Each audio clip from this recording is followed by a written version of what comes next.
Welcome to the back office. I'm Dalayna Dillon, the founder and creative director of Signify Marketing, and this is where you get to sit in on real strategy. Each episode, we step inside active businesses and have honest conversations about marketing, growth, leadership, and the decisions shaping what happens next. No one has it fully figured out, but we are building anyway. So today, I'm sitting down with Traci Baker, going to be your new best friend. She's so fun. She's the founder of Traci Baker Photography and a personal branding and senior photographer who has built a thriving business in one of the most competitive, creative industries. We're talking about what it takes to stay relevant, adapt to change, and continue growing in a field where trends, technology, and expectations are constantly evolving. I think you could agree with all of those things. Yes, absolutely. Absolutely. So Traci, before we get into the business side of photography, let's start with your story. How did you first pick up a camera, and when did you realize that it could actually become a business? Well, thank you for that introduction. I appreciate it. So I started in 2008, I think, was one of my friends on Facebook. Facebook is still good.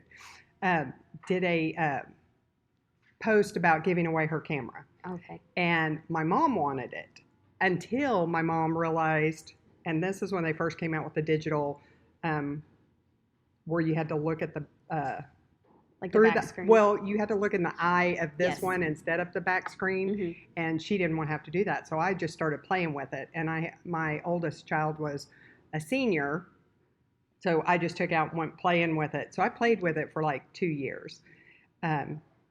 Do you remember the app Picnic? Picnic. You probably don't. You probably weren't even born.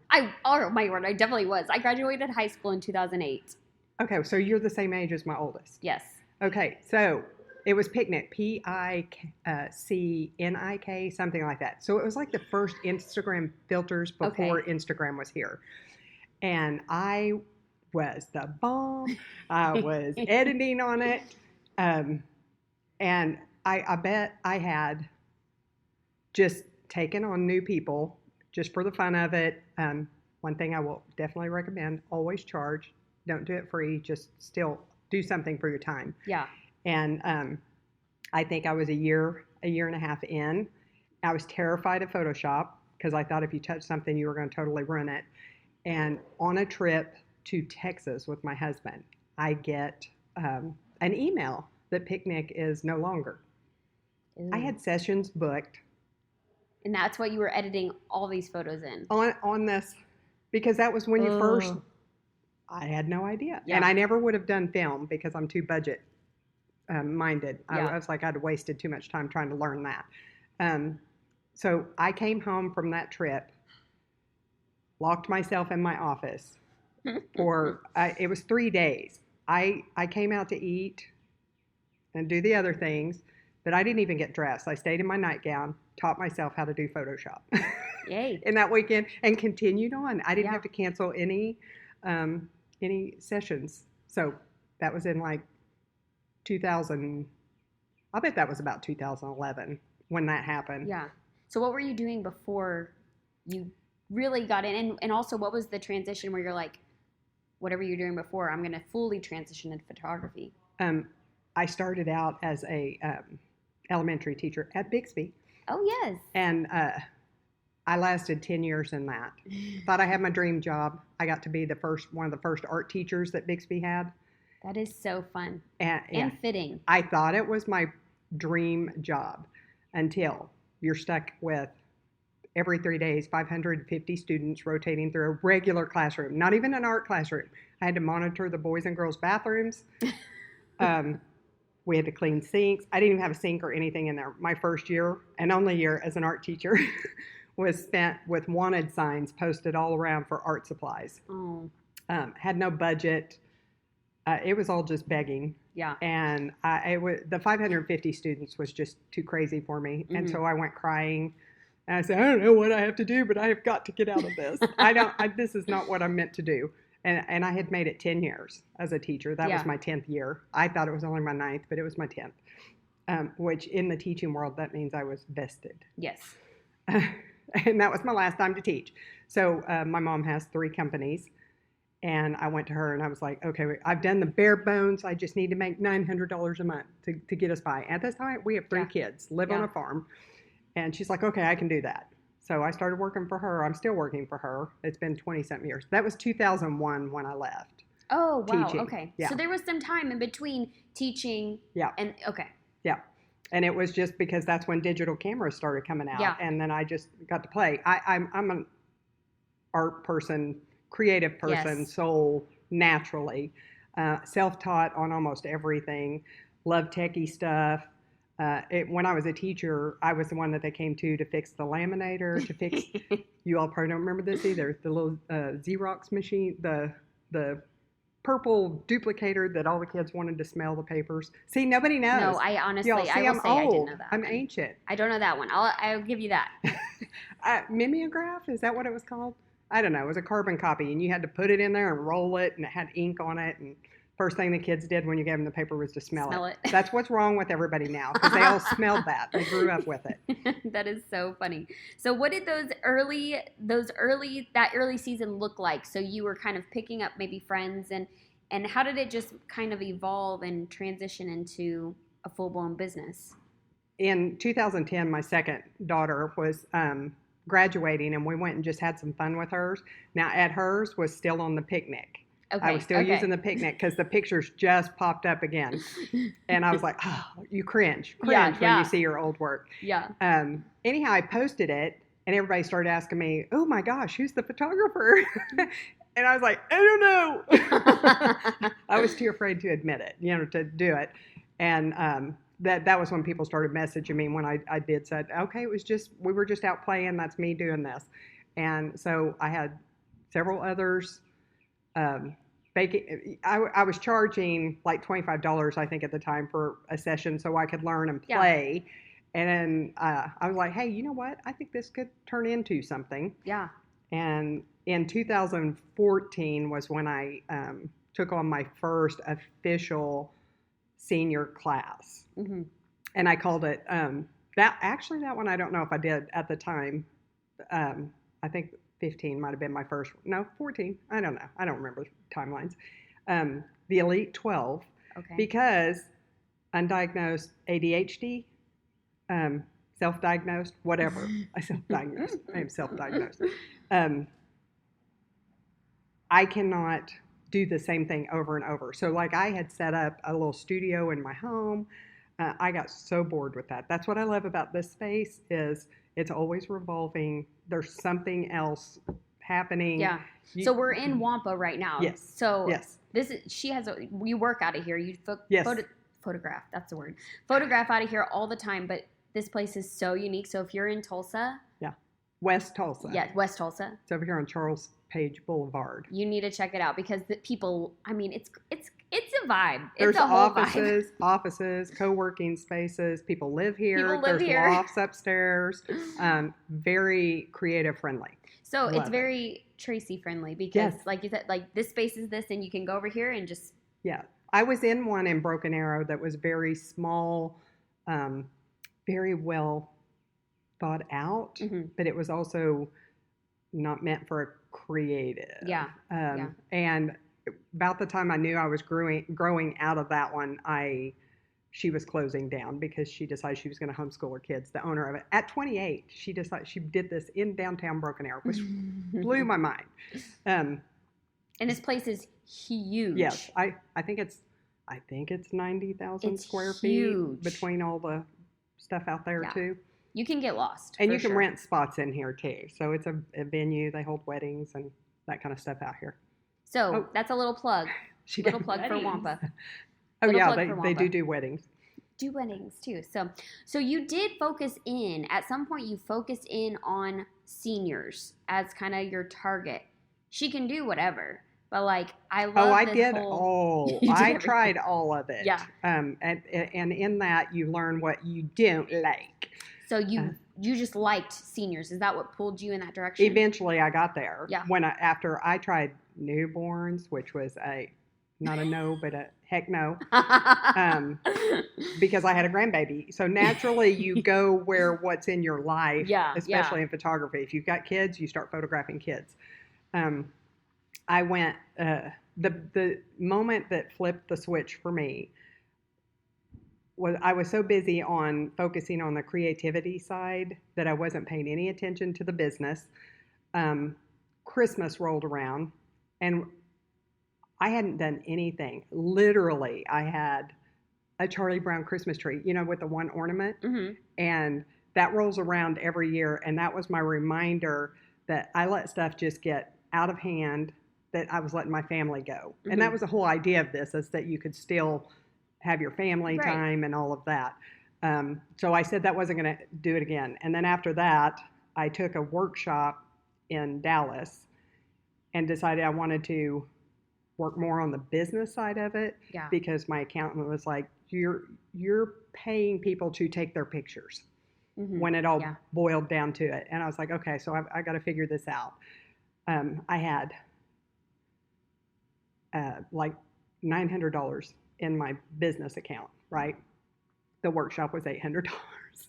I drove myself down to Dallas, stayed in a hotel in downtown Dallas by myself, scared to death, did this workshop, came back, and in the first, it wasn't even a month, I made $5,000 back. Oh my word. Yeah, because it changed my life with how easy it was to get the clients that you want, to walk them through steps, instead of, I'm not shoot and burn.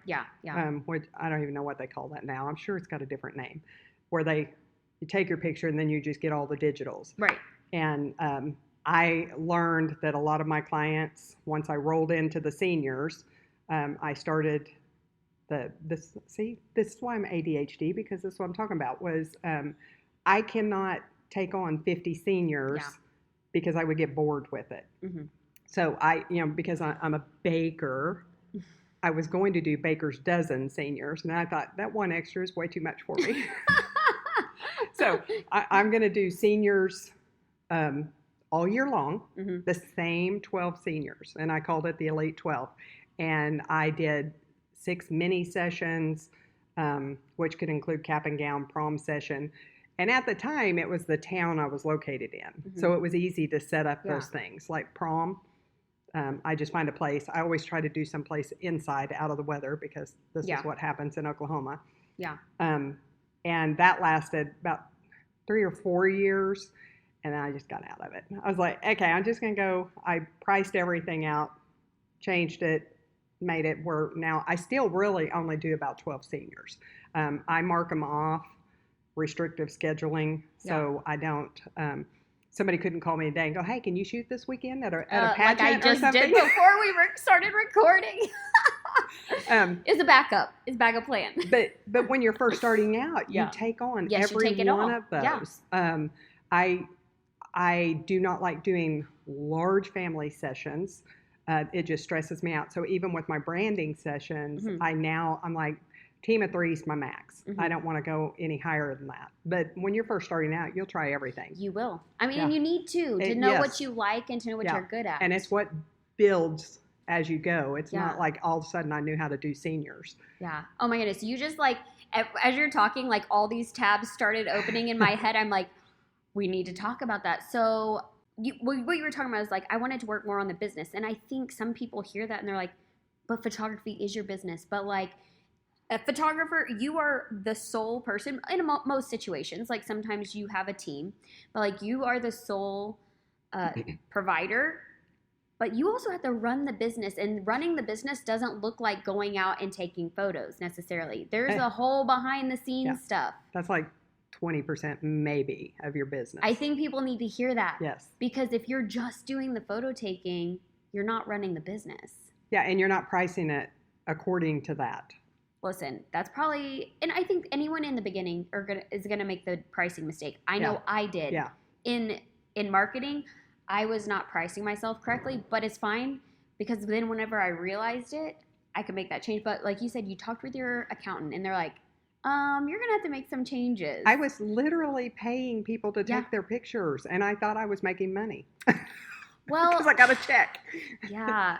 And I think that too, for something like what both of us do, like you do you do marketing as well. You do social media marketing as well as photography, mostly photography. But same thing with me. People don't understand the price behind doing the work. Yeah. They don't know it. Yeah, you have to educate. And so price, I'm sure you've had so many questions on pricing. But I always tell people... my reputation in town was, at one point, a kid standing beside me at the football field for senior sunrise pops off to one of my seniors, and it's like, go get your $10,000 pictures. That's what they really thought that I was charging. That's what they thought. At the time, I was like, oh, yeah. I wish. Yeah. I'd only be doing like 2 maybe.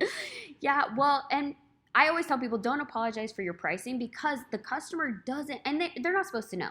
They're the customer. They don't have to know all the behind the scenes of like, actually, I might be charging you, let's just say 10,000. You're not, but I might be charging you 10,000, but I don't take home 10,000.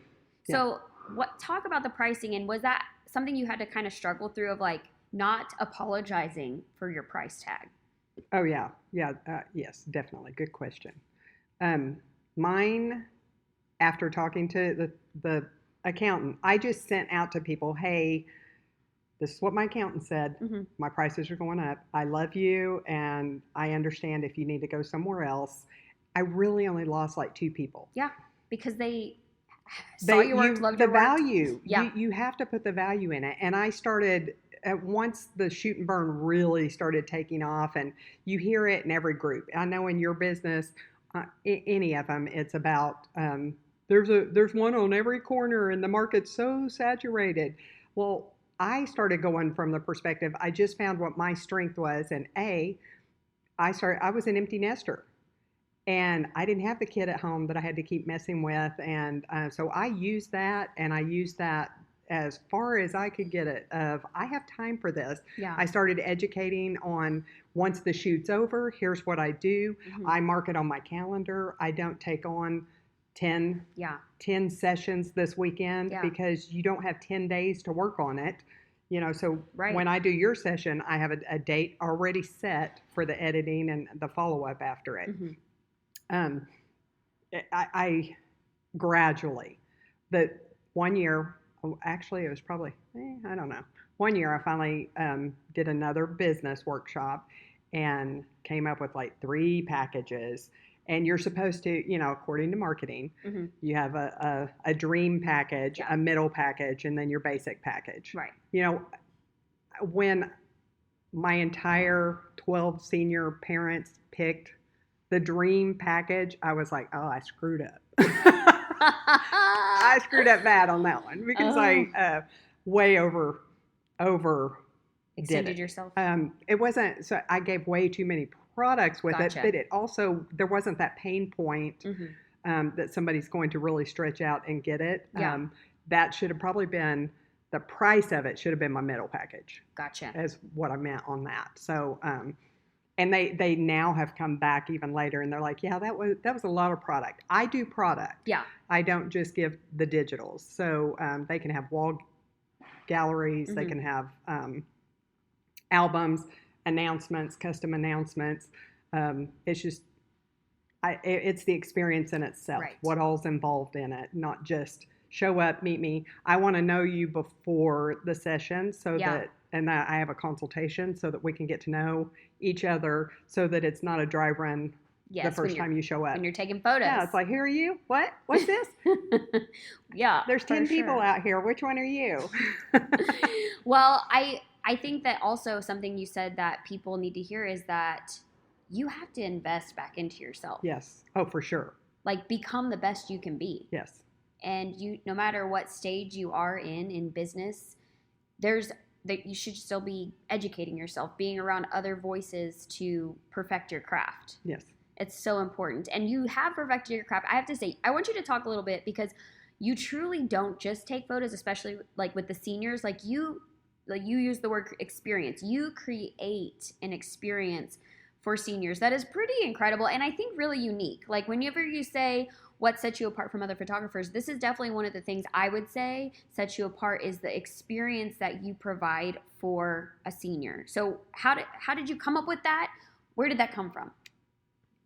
The mom. The mom. Being the mom? Being a mom? The experience is for the mom. Yes. Yes. 20 years from now, the kid will look back and see it. But the mom, I know what the mom's going through. Yeah. Their dynamics are about to change, whether it be the first child, the last child, the middle child, the only child. I am here the whole time for the mom. Yeah. When we're shooting, I don't care if it's prom pictures or whatever, mom's going to be in the pictures. If dad's there, he is. Yeah.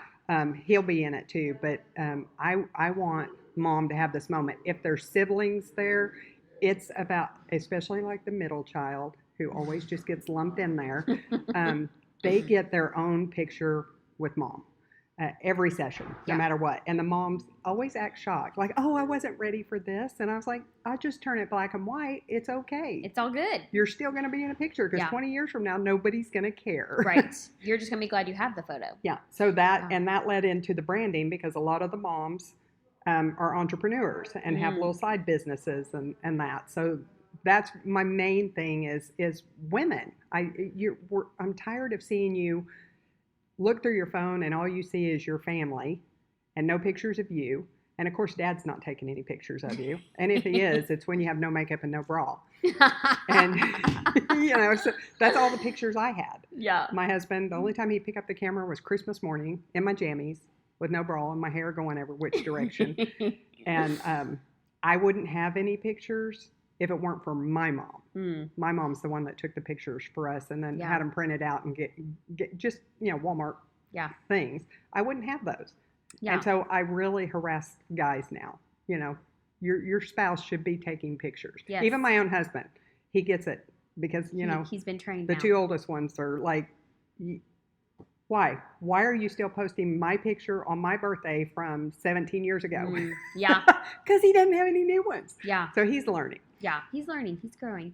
So obviously photography is a very competitive business. I feel like it has, and maybe you're in the business, so you could speak to this more than I could. I feel like it has slowed down a little bit because I feel like for a portion of time, almost not everyone I knew, but there were so many people I knew that were just kind of doing what you did in the beginning. Like what you were doing in the beginning of like just trying it and fiddling in it, which I don't, listen, great, no judgment here, but being such a competitive industry, how has that been for you at trying, not just doing the playing around, but actually forming it into a legitimate business that you're taking seriously? Because I didn't start it as a frosting on a cupcake kind of thing. So many make the mistake of starting a side business like that because they have a husband. And he makes the main income, and so they're just getting some gravy income. Some spending money. Yes. Yeah. And so even when I coach somebody on this, I'm like, you start out with your pricing like this is your only job. Yeah. Because if you start out cheap, you're going to get all the cheap people that are just going to leave you when you have to raise your prices.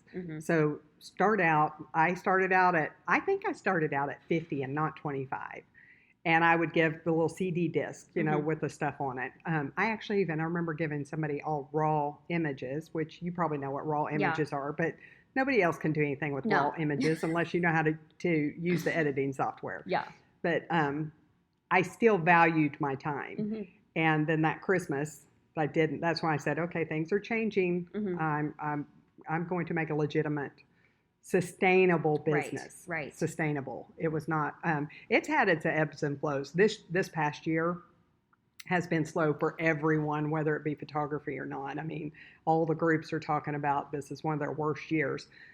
I have built mine enough that I can have one client a month and I'm okay. Yeah. I have a dream client coming in from Cincinnati. Awesome. In a couple of weeks. And we rented a big Airbnb by Utica Square. And her whole thing deals around the home. So we're going to shoot in this one. So that was like, and that's awesome. Decade in the making of meeting her and like using her products that she had that I just fell in love with. That's another thing. You've got to have systems. If you don't, you can't just always fly by the seat of your pants. You need to have a business day to where you only work on your business.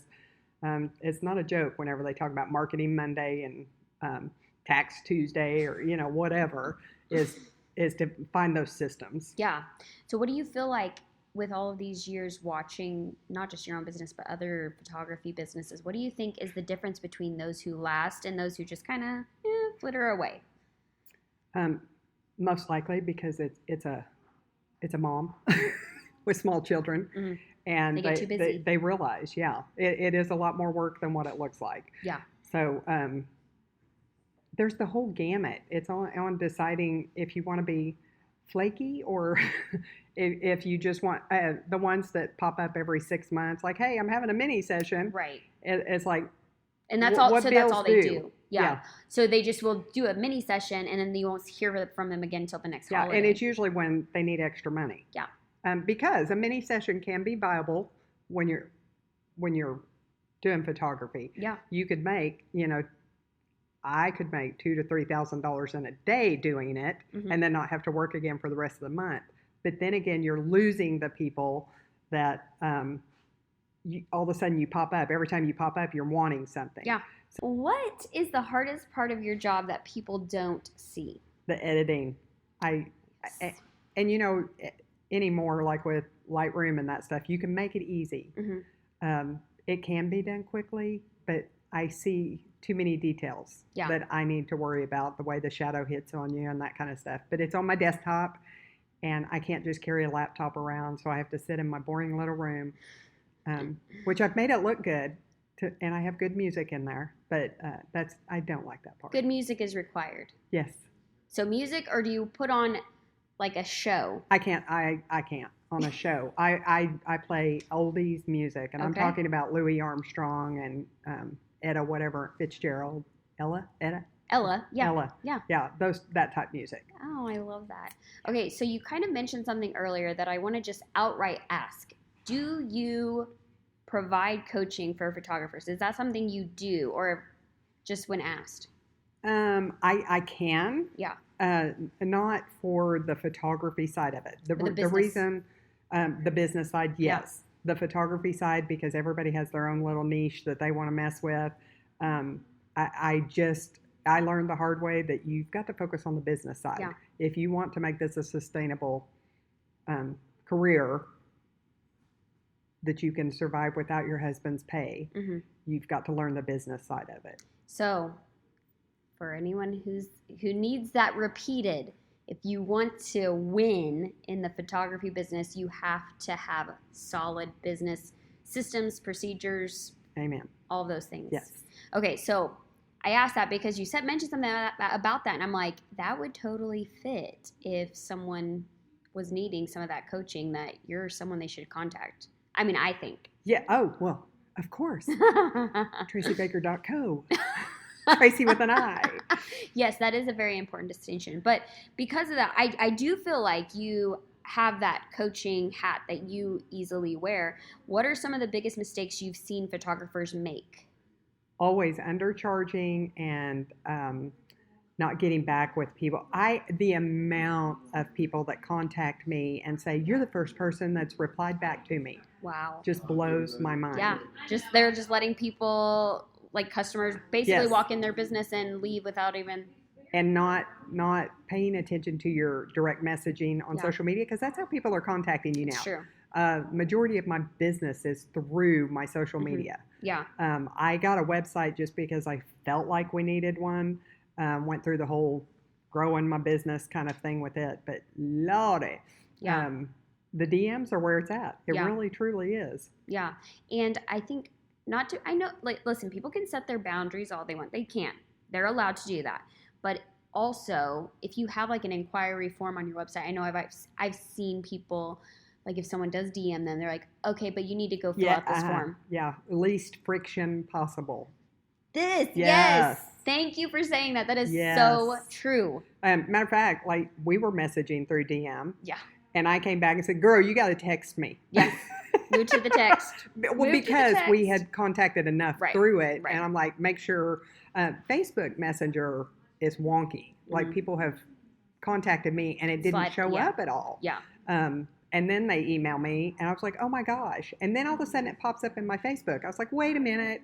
Well, and I will say to check your DMs, but also check your what it like requests, because if sometimes they get put in there like they're not on your business page though. Yeah, not on, if you're doing it through what are you're saying Meta. through Meta? Yes, if you're doing it through Meta, it won't. But like if you're just going in through Instagram, always check your requests, because I feel like people might be surprised what could be well, I sitting in do there. On Instagram on that one. Yes, definitely. Yeah. So you said what mistakes photographers make. Now we're going to get personal. What are some of the biggest mistakes clients make when going to a photo session or a branding session or whatever it may be? Oh my God. We don't wear all white and denim jeans. Oh no, now we're getting personal. We're getting personal. You really do have to learn over the years what photographs and what doesn't. Yeah. Tiny prints, those, and I know you've seen this, the little wave marks from pinstripes. Mm-hmm. That can show up in the pictures. It's called moire or something like that. I don't even know the technical term for it. Yeah.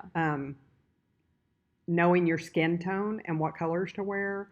I mean, over the years, I have seen things, regret things, everything I do in my business because I screwed up somewhere and had to redo something. Yeah. That's one of the things, is not consulting about attire that you're going to wear. And the other thing is, wear clothes if it's a family session that match your home. Oh, that's a good point. Because you're more likely to put them on the wall because it goes with the aesthetics of your home. So you don't want to wear neon colors and then your home is in all the lovely farm gray and white. That's something people wouldn't think of. Yeah. But that's a really good piece of advice. So I don't think that you probably do now, because you have tightened things up and you do so much education around your business. But in the beginning, and maybe for other photographers, have you ever dealt with, or what do you feel like are some of the reasons for wrong expectations that clients come into a session with?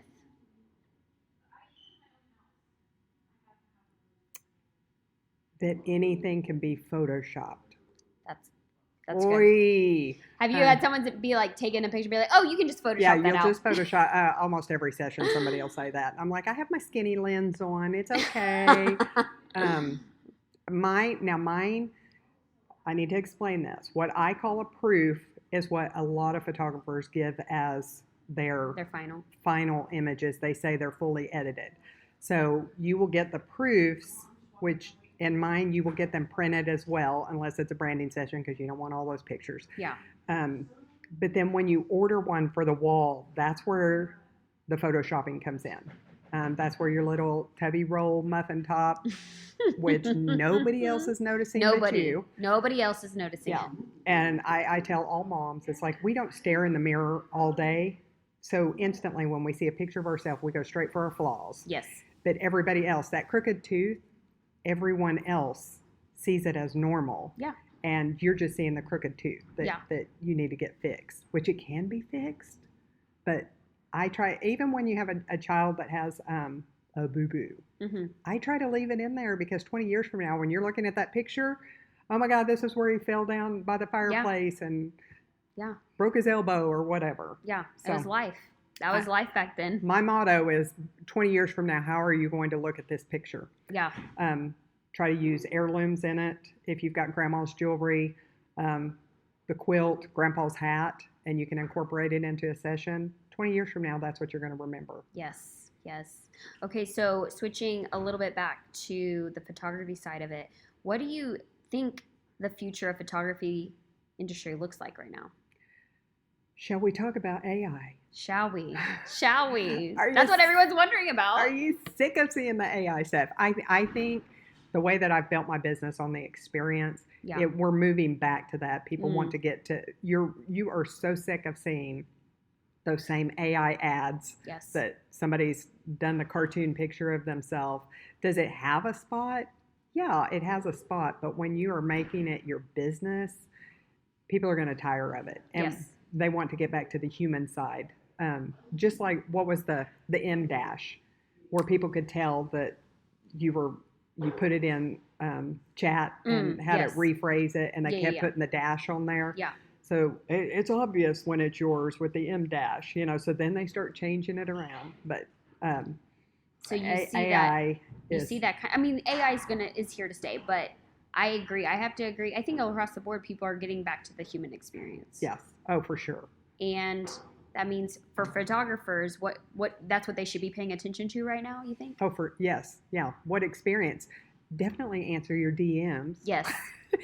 Answer your email. So when I started this, I still live rural, and we had a really bad internet.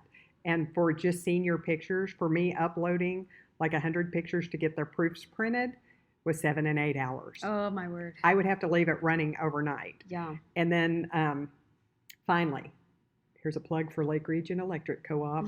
They spent millions around 2020 to start coming out and bringing fiber out there. So when Windstream did a mild upgrade, and I was doing it in 4 to 5 hours. So that was another reason why it's like, that's why I'm charging more, because it's still taking me this long. Yeah. So it was 4 to 5 hours to upload 100 images. And my computer was constant wear and tear because it had to keep going. Right. Then fiber came, and I sat down and I grabbed one of my senior files, uploaded it, 12 minutes. Oh my word, that's nuts. I cried. I literally was crying. I was so emotional over it.